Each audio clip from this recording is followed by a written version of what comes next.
movie is about Jesse and Gerald 𝐬𝐝𝐻𝐿, a couple in their middle age who are planning a weekend trip to a quiet house in the countryside. While they were getting their bags ready, Gerald secretly put a pair of handcuffs into his suitcase. After they finished packing, they got into their car and drove away. As they traveled, Jesse looked at the beautiful countryside, while Gerald tried to be affectionate by placing his hand on her leg. Jesse wasn't in the mood and gently pushed his hand away. Gerald told her that this trip would be great for them and that they should just relax. While they were driving, they saw a stray dog eating something dead on the road. Gerald stopped the car and honked to make the dog move. He complained about stray animals, but Jesse noticed the dog had a collar, which made her think it might belong to someone. Soon, they arrived at the quiet house, and Jesse went inside to explore. She found the fridge already full of food and took out some meat, thinking about feeding the dog they saw earlier. Meanwhile, Gerald was in the bathroom secretly taking a Viagra pill.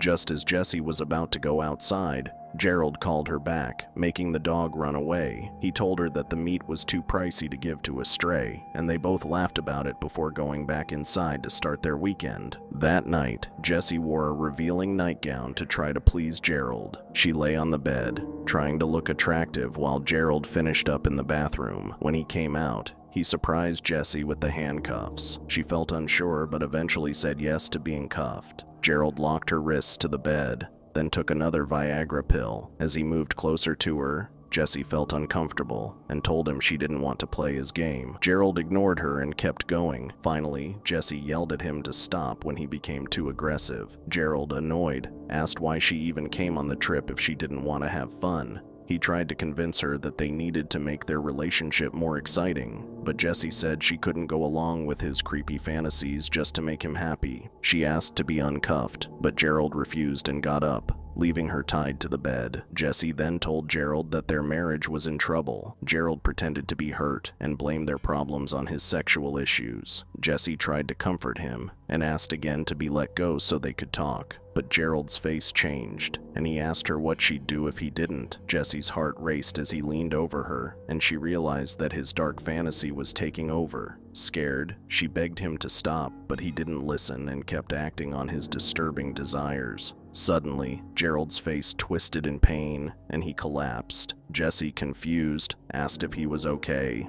but he didn't answer. Gerald was having a heart attack and soon fell lifeless on top of her. At first, Jesse thought Gerald was just playing a mean trick, but when he didn't move, she panicked. Still handcuffed, she used her legs to push his body off the bed, and he fell to the floor, hitting his head and starting to bleed. Jesse screamed for help, but no one was there to hear her. The sky grew dark and she felt scared and trapped. She tried everything to escape, but nothing worked. Suddenly, she heard footsteps coming to the bedroom. She called out, hoping someone had come to help her, but it was just the stray dog from earlier. The dog sniffed Gerald's body and, hungry, started biting at his flesh. Jesse yelled at the dog to stop, but it kept chewing on Gerald's arm while she watched in horror.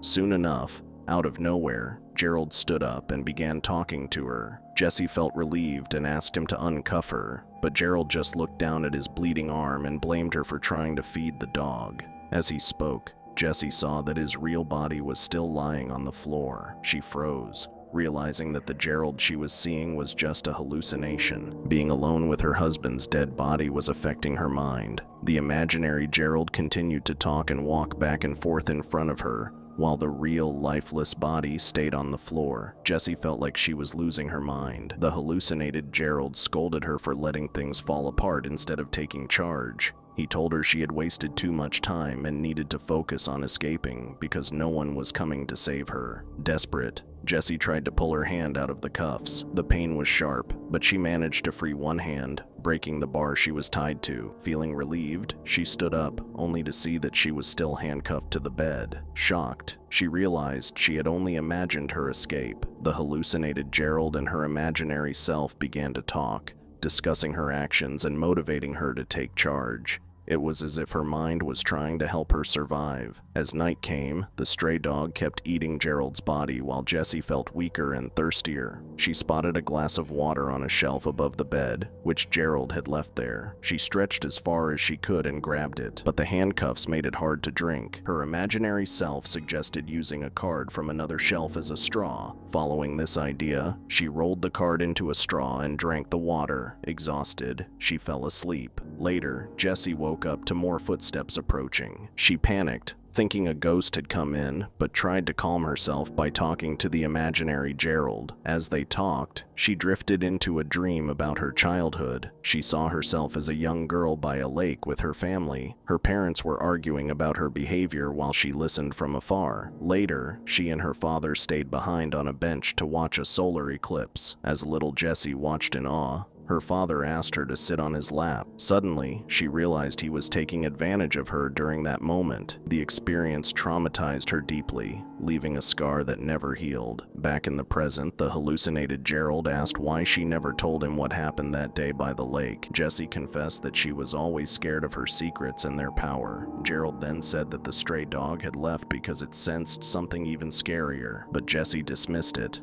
thinking it was just another illusion. She closed her eyes, lost in her painful childhood memories. After the incident at the lake, Jessie remembered that the next day, her father came to her. He asked her to sit next to him and apologized for what had happened, making her think that if she told anyone, it would break their family apart. Young Jessie felt scared and confused, so she promised to keep it a secret. She never talked about it again. In the present, suddenly Jessie woke up, feeling pain in her leg. The stray dog was biting her. She kicked it away, and the dog returned to chewing on Gerald's body. Then, she saw Gerald again, standing in front of her, talking about life, death, and how little time she had left. His words made her anxious, and she started to breathe quickly, losing control. Soon, she drifted into another childhood memory. This time, she was back at the lake house. Her younger self was lying on a bed, handcuffed, just like she was now. Jessie approached her younger self and apologized, recognizing the pain she had carried for years. She remembered a time at the dining table when she was still shaken by the earlier event. In a moment of silent anger, she accidentally broke a glass, surprising everyone. Her father quickly took her to the bathroom and subtly warned her to be careful. Waking from her dream, Jessie got an idea. She noticed a glass on the shelf above the bed and thought of a risky plan. The imaginary version of herself encouraged her but warned that it would hurt. Gerald, also a hallucination, suggested that blood would help her hand slip out of the cuffs. Knowing she had no other choice, Jessie decided to act. Her imaginary self told her to stay calm and think through each step. Jessie stretched her hand toward the shelf, grabbed the glass, and counted to 3 before breaking it against the bed. She then took a sharp piece of glass and started cutting her wrist, determined to escape. The pain was awful, but she kept going until her hand began to slip through the cuff, tearing her skin. Finally, she pulled her hand free, though it was badly hurt. Without wasting time, she moved to free her other hand. Jessie then reached for her phone, but only to find it dead. Refusing to give up, she stretched further and grabbed the car key with her injured hand, struggling to control her fingers. She managed to hold the key in her mouth and used it to unlock the other handcuff. After a tough fight, she was finally free. Jessie rushed to the bathroom, washed her wounds, and drank water, but her body was weak from not eating or drinking for days. She found a bandage and wrapped it around her injured hand. Exhausted, she fell onto the bed and slept. Later, Jessie woke up to the dog biting her hand. She angrily pushed it away, watching as it returned to Gerald's body. For the first time, she really saw the state of his corpse and felt sick. However, as she was staring at it, the dog suddenly became alert and ran to another room. Jessie realized that someone else must be in the house. Nervously, she walked toward the door and was shocked to see a man standing there. It was the same ghost she had imagined days earlier, the one she feared would come to hurt her. Without thinking, Jessie took off her wedding ring and offered it to the man.